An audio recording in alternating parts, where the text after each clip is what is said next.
The 4 types of clients and why you must evolve to attract the right ones. In the world of business, especially in real estate, consulting, luxury sales, and other high-value industries, success isn't just about how well you know your product. It's not even solely about how great your pitch is or how much experience you have. Those things matter, of course. But what ultimately determines your long-term success is the type of clients you consistently attract, and more importantly, the type you choose to work with. Over the years, I've come to classify clients into 4 core categories: cheap clients, difficult clients, sophisticated clients, and high-ticket clients. Once you understand these 4 categories, you'll see a pattern not just in who you serve, but in who you are becoming. Because in the end, business is a mirror. You don't get what you want, you get who you are. Let's go deeper into each type. 1. Cheap clients. Let's start with the most obvious, the cheapest of the bunch, literally. Cheap clients are easy to spot. They are constantly asking for discounts, always trying to reduce your commission, and endlessly haggling over your fees. They act like they're doing you a favor by hiring you, even while they drain your time, undervalue your expertise, and demand results beyond what they paid for. These clients want the world, but they don't want to pay a dime for it. They are often the most high maintenance, despite being the lowest spenders. You'll notice something interesting about cheap clients. They're not just frugal, they carry an energy of resistance. It's in their body language, their tone, their questions. It's the constant skepticism, the constant micromanagement, the subtle, and sometimes not so subtle, message that you're not worth your full value. Now, if you're early in your career, it's easy to justify working with these clients. They pay the bills, right? They keep the lights on. But here's the hidden cost. Cheap clients don't just affect your bank account, they take up massive space in your mental, emotional, and creative bandwidth. They wear you out. And when your mind is busy dealing with them, it's not free to build, to grow, or to innovate. And worst of all, they tend to refer more cheap clients. Why? Because like attracts like. That's the danger of allowing cheap energy into your business. 2. Difficult clients. The second type of client is the difficult client. These are the people who are rarely, if ever, satisfied. You could do everything right, send them updates every day, deliver on time, over-deliver even, and still they find something wrong. You go above and beyond, yet they nitpick. You stay up late working on a last-minute request, and they act as if it was your job all along. These are clients who thrive on control. They project their stress onto you. It's like they're having a bad day and they're determined to make sure you have one too. What's important to understand is that difficult clients aren't always cheap. Some may pay well, but they cost you in other ways that are often more damaging than money. They drain your energy, shake your confidence, and leave you questioning your own standards. They make you doubt your worth. You might think you can change them by being more accommodating. Don't fall into that trap. Difficult clients rarely shift. The more you give, the more they demand. And you end up resenting them and yourself for allowing it to continue. 3. Sophisticated clients. Now, let's talk about a different breed. The sophisticated client. These are the people who are informed, articulate, and intentional. They don't just stumble into your office or click on your ad by accident. They've done their research. They know what they want. They understand the market, the competition, the product. They walk in saying, I'm looking for a 4-bedroom home in this neighborhood, preferably with a pool, 2-car garage, and in a good school district. They've studied, they've compared options.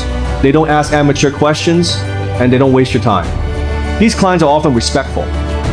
They value your time, they communicate clearly, and they have realistic expectations.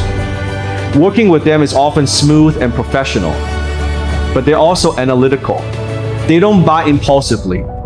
They weigh their options carefully. They're less driven by emotion and more by data and logic. Think about this comparison. If clients were wine drinkers, cheap clients walk into a store and ask, "What's the cheapest bottle you've got?" Difficult clients look at a bottle and immediately say, "Why is this so expensive?" But a sophisticated client says, "I'm looking for a 2015 Napa Valley Cabernet from this specific vineyard. Do you have that?" That's the difference. Sophisticated clients know what they want and why they want it. 4. High-ticket clients. And then we arrive at the clients. Everyone dreams of their high-ticket clients. These are the individuals who buy based not on price, not on logic, but on emotion and status. That's the truth. High-ticket clients want to feel something when they buy. They want to feel seen. They want to feel powerful. They want their purchase to be a statement of who they are. Why does someone buy a Bentley instead of a Fiat? They both go from point A to point B. They both have 4 wheels and an engine. But one carries a certain energy, a certain prestige, a certain emotional appeal. It's not just transportation, it's identity. High-ticket clients make decisions based on how a purchase makes them feel about themselves. And once you understand this, everything changes. They're not looking for discounts. They're looking for alignment. They're looking for someone who understands them, who reflects their standards, who enhances their experience. And if you can be that person, price becomes irrelevant. Why you attract the clients you do. Here's the harsh truth. The type of clients you consistently attract says a lot more about you than about the market. If you're always dealing with cheap clients, it's not because that's just the market. It's not because you're unlucky. It's because you're showing up with a cheap mindset. Maybe not in how you treat others, but in how you treat yourself. If you're reluctant to invest in yourself, hesitant to pay full price for quality, always looking for shortcuts or freebies, guess what? That energy shows up in your business. If you're a difficult buyer, you attract difficult clients. If you're cheap, you attract cheap. It's universal law. Everything we produce is after its own kind. That's why I say if you want high-ticket clients, you must first become a high-ticket client yourself. It's not about flashy spending. It's about embodying the mindset of value, quality, and belief in yourself. When you're willing to invest in your own growth, development, image, and tools, that sends a signal to the world. And high-ticket people recognize it instantly. Why it's okay to say no. Just because someone can pay doesn't mean you should accept. I turn down clients all the time, not out of arrogance, but out of alignment. If they ask for discount, I tell them I'm not the right fit. If they question my value without even experiencing it, I walk away. Life is too short to work with people who drain your energy. It's too short to work with people who don't respect your time, your expertise, or your boundaries. And when you've built the right pipeline, when leads are flowing in, and you're getting consistent attention, you don't worry about losing 1 or 2 prospects. You're not desperate. You're selective. That's the power of brand. That's the power of positioning. That's the power of understanding your own value. The tree and the seedlings wrap this up with a lesson from nature. If you want a tree to produce apples, what do you need?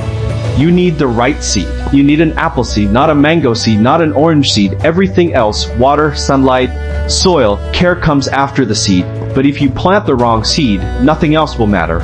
You will never get apples. The same is true in business and life. You want to grow a business filled with high-ticket clients. You need to plant the seed of high ticket, thinking of high ticket energy, of high ticket identity, because in this game the product is none. The home, it's not the software, it's not the package. The real product, win, is you. You are the value. You are the brand. You are the reason they buy or don't buy. So invest in that, grow that, protect that. Because when you upgrade you, the clients who resonate at that frequency will find you. And when they do, everything changes.